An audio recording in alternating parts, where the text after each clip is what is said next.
திருச்சி பாரதிதாசன் பல்கலைக்கழகத்தின் பட்டமளிப்பு விழா, பல்வேறு நலத்திட்ட பணிகளை தொடங்கி வைப்பது மற்றும் திருச்சி விமான நிலையத்தில் விரிவாக்கம் செய்யப்பட்ட பகுதியை நாட்டுக்கு அர்ப்பணிக்கும் நிகழ்ச்சியிலும் கலந்து கொள்வதற்காக பிரதமர் நரேந்திர மோடி இன்று ஒருநாள் பயணமாக தமிழகம் வருகை புரிந்தார்.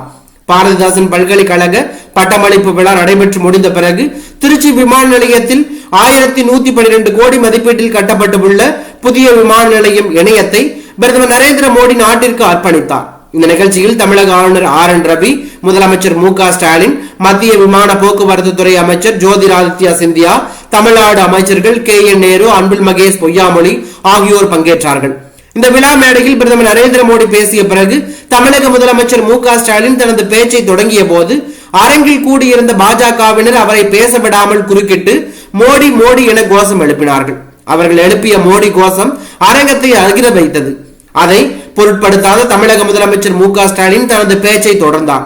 பாஜகவினர் மோடி கோஷம் எழுப்பியதால் அவர்களை அமைதி காக்குமாறு பிரதமர் நரேந்திர மோடி கையசைத்து ஆசுபாசப்படுத்தினார். தமிழக முதலமைச்சர் MK ஸ்டாலின் பேசும்போது மோடி கோஷம் எழுப்பியது அரங்கில் சலசலப்பை ஏற்படுத்தியது.